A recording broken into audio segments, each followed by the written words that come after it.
June 23, 1757.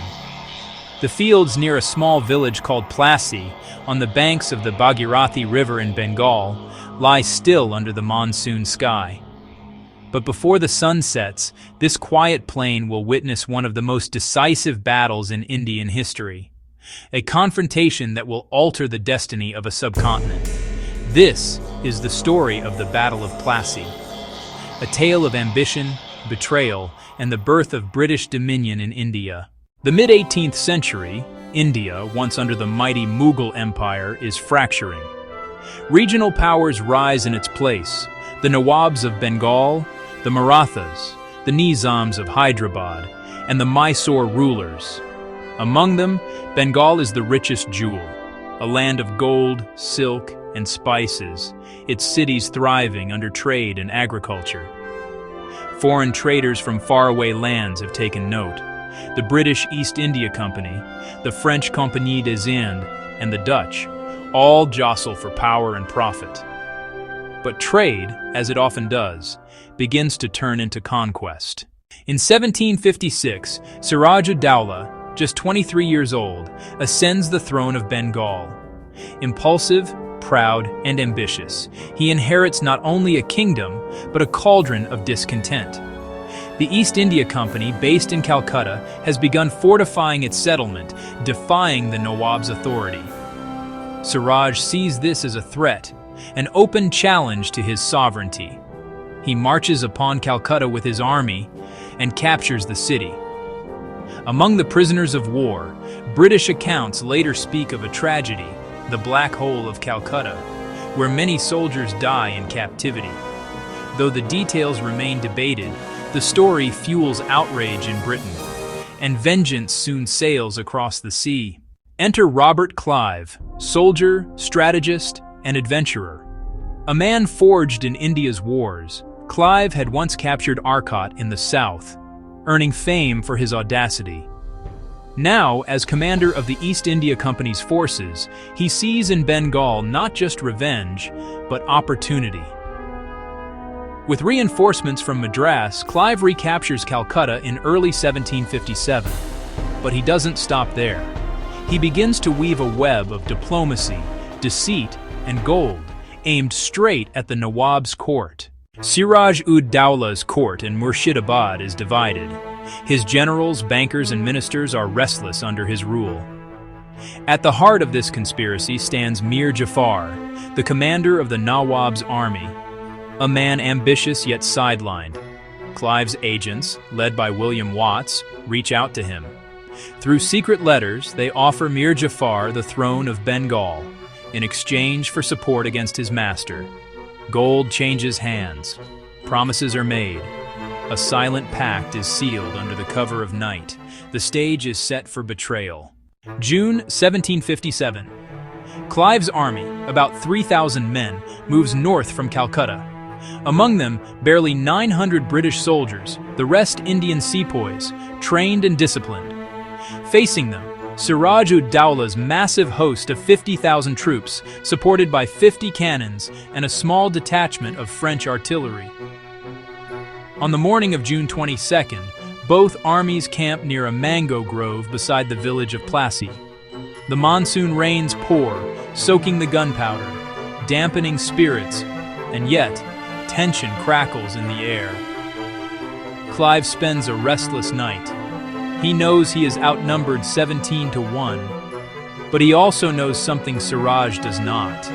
Half the Nawab's army will never fight.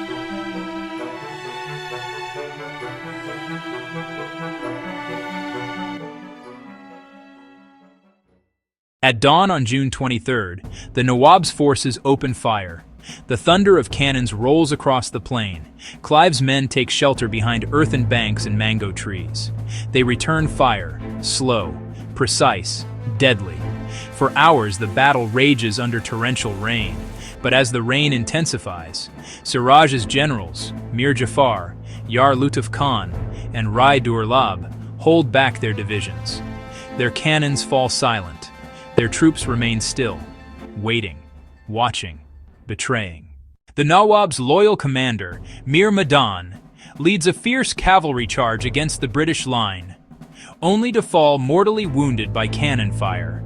As his body is carried from the field, confusion spreads through the Nawab's ranks. Siraj-ud-Dowlah, isolated and uncertain, looks to Mir Jafar for counsel. Mir Jafar sends back a message of loyalty, but his heart belongs to Clive. Sensing hesitation, Clive orders an advance. The British artillery cuts through the disorganized masses. Panic ripples through the Nawab's army. By afternoon, what began as a battle becomes a rout. Siraj-ud-Dowlah flees the battlefield, first to Murshidabad, then toward Patna. But fate and betrayal follow close behind. Within days, he is captured by Mir Jafar's men and executed. His body, once royal, now lies unclaimed, a tragic symbol of a kingdom undone from within. The Battle of Plassey lasted barely a few hours, but its consequences would echo for centuries. Clive installs Mir Jafar as the new Nawab of Bengal. In return, the company receives immense sums of money, over £2 million in gifts and payments. The British East India Company, once a trading corporation, now holds the keys to Bengal's treasury. And with Bengal, its wealth, its ports, its people, under their indirect control, the company gains something far greater than gold: political power. News of Plassey electrifies Britain. The company's stocks soar. Fortunes are made overnight. Robert Clive becomes a hero, hailed as the man who won an empire on the field of Plassey. But in truth, what he won was more than a victory. It was the foundation of British colonial rule in India. From this single battle, a new order emerges. Trade gives way to rule, merchants become monarchs, and the company's flag begins to spread across Bengal, across India, across history. Under company control, Bengal's prosperity begins to unravel. The treasury, once overflowing, is drained to finance wars and dividends. Local artisans and weavers suffer under exploitative contracts, and in the years to come, heavy taxation and mismanagement contribute to one of the worst human tragedies in Indian history: the Bengal famine of 1770, claiming millions of lives. The empire that began at Plassey would feed on the very land that birthed it. Robert Clive returns to England, richer than kings, but soon haunted by allegations of corruption and greed. In 1774, burdened by controversy and depression, he takes his own life. Mir Jafar, installed as Nawab, finds his throne a gilded cage. Despised by his people, manipulated by his masters, he dies a broken man. In their triumph and their downfall lies a shared irony. Both victors of Plassey, both destroyed by its shadow. Plassey was not the end, it was the beginning. The victory opened the floodgates. 8 years later, at the Battle of Buxar, 1764, the company would defeat the combined forces of Bengal, Awadh, and the Mughal emperor himself, cementing its dominion over eastern India. From there, British influence spread relentlessly through war, diplomacy, and deception. By the 19th century, nearly the entire subcontinent would be under the shadow of the British Raj. And it all began with one rainy morning at Plassey. History often turns on the smallest of hinges: a whisper, a bribe, a moment of hesitation. At Plassey, a handful of traitors and a few thousand soldiers reshaped the destiny of millions.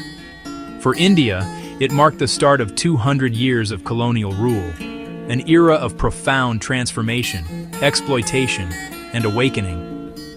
For Britain, it marked the dawn of empire, a global dominion built on trade, ambition, and at times, moral blindness. Today, the fields of Plassey are serene. Children play where soldiers once fell. The mango groves whisper with the same monsoon winds that carried the sounds of battle centuries ago. Nothing remains of the guns, the glory, or the greed. Only the memory of a day that changed the course of India's history. Because from that day forward, the East was no longer its own master, and the story of empire had truly begun. The Battle of Plassey was not just a clash of arms, it was the collision of worlds. The moment when commerce became conquest, when diplomacy turned to domination, and when the fate of India was rewritten by a battle that lasted only a few hours, but echoed for centuries.